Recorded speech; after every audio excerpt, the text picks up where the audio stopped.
Hi, we're back. We're reviewing the Fuente Forbidden X Lost City. And right now we have a pretty doggone close even burn here.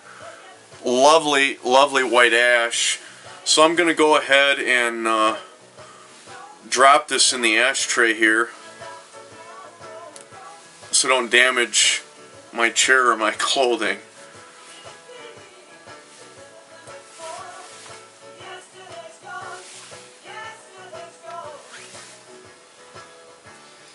My friend and I really would like to thank him publicly, Donnie Iris from Donnie Iris and the Cruisers.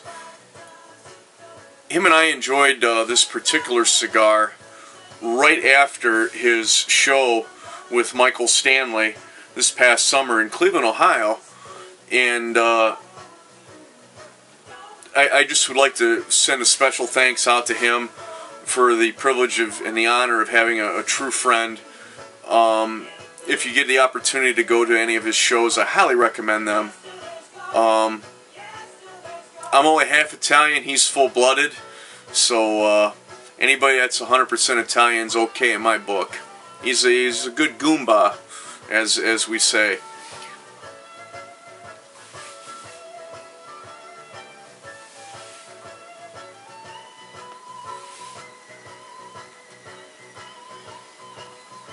Now there's different, believe it or not, ways of smoking a cigar. I try and enjoy them rather than smoking them fast or quickly. You want to smoke slow, enjoy it, and it's always best never to smoke alone, but to share one with a friend, or a close family member. Although I wouldn't recommend sharing a cigar of this quality with a family member. If it's family, you want to make them pay for your cigar, if at all possible. But this particular smoke is turning out to be very, very enjoyable.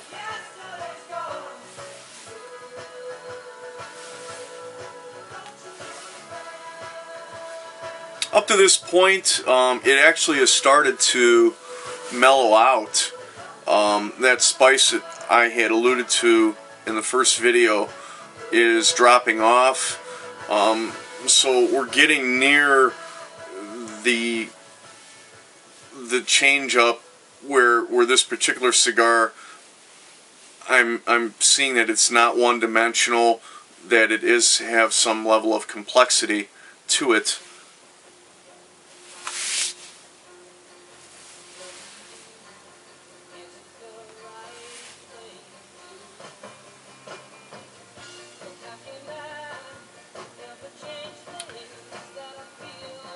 Toward the front of my palate, I'm picking up just a good toasty, woodsy type taste, and it really is an amazing smoke.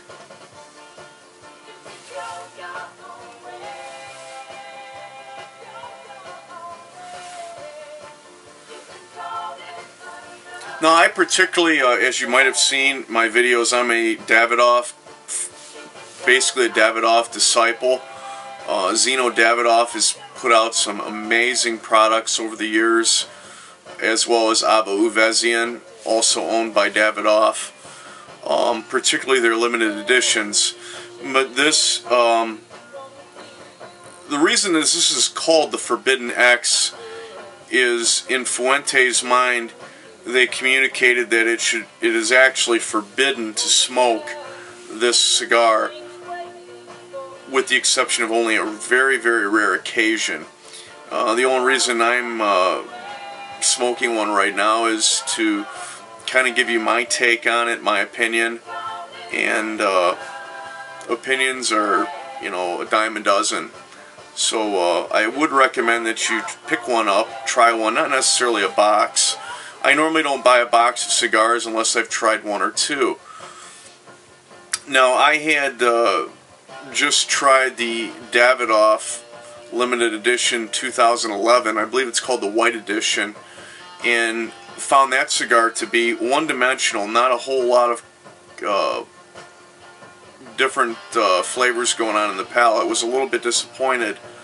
Will that change if the cigar is aged? Maybe, maybe not. And also when you smoke a cigar, a lot comes into play, what you've had to eat. They say the best time to smoke a cigar is first thing in the morning, because your palate is at its utmost peak. This particular cigar is a after dinner cigar or an evening cigar because it is full bodied, although you can't have one at lunchtime. I prefer just to have a medium bodied smoke in the afternoon.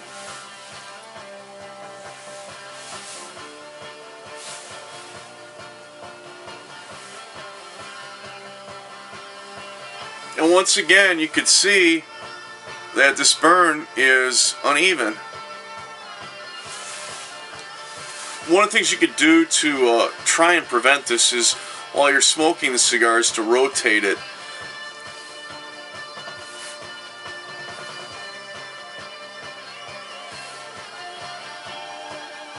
And normally by rotating the cigar, you can normally see a cigar correct itself. This one isn't, so we're just going to very gently touch it up just in that one spot. You don't want to ruin the cigar. Now we're getting close to that first cigar band. I'm going to try and get a little bit closer as to hopefully this time avoid tearing the wrapper.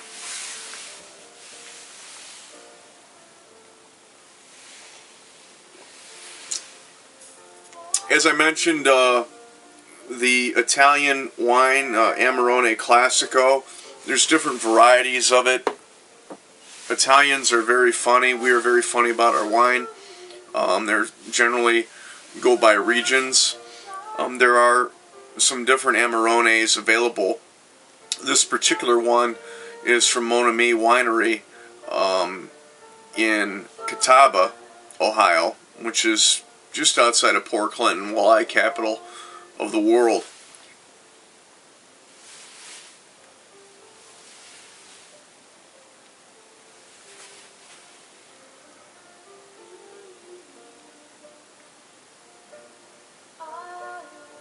Now, so far up to this point right now, the point in the cigar, it is changing again.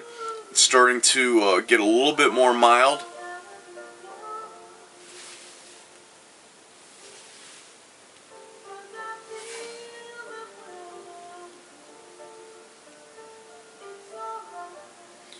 And now the burn is really nice. Hopefully you can get a good look at the white ash, which really is spectacular. It's a really nice thing. And as I mentioned earlier, this cigar was triple capped. You will see that quite frequently with Cuban cigars. Although on the record, I can neither affirm or deny if I have smoked them.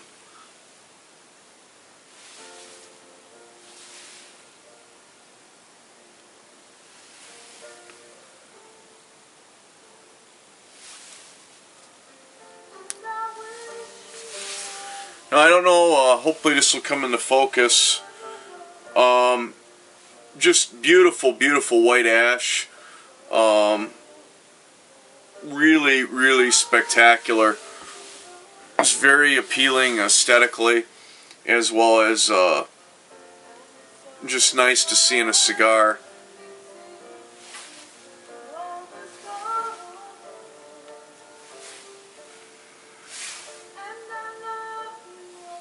I'm just feeling the cigar.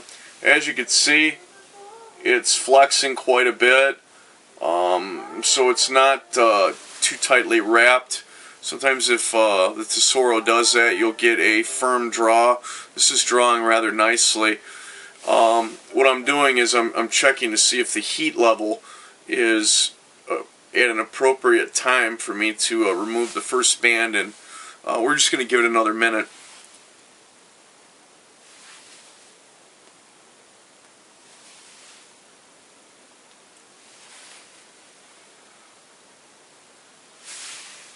I'm going to attempt to very gently remove this band.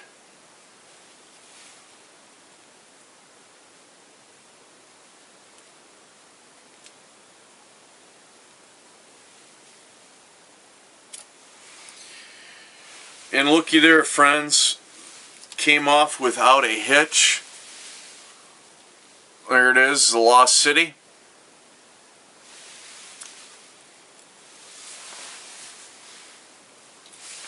So whether or not the 2 other times that I've smoked these, it was the fault of Fuente for using too much adhesive or too much glue, I really don't know what to attribute that to. It could have been my error, operator error, as they say. But what we will do is we'll smoke a little bit more. We'll get back with you, and we'll wrap things up for part 3 coming up here in a few moments. So thanks for watching. Once again, welcome any comments or thoughts, concerns, criticisms that you may have. And thanks for viewing. You have a good evening. Thank you so much.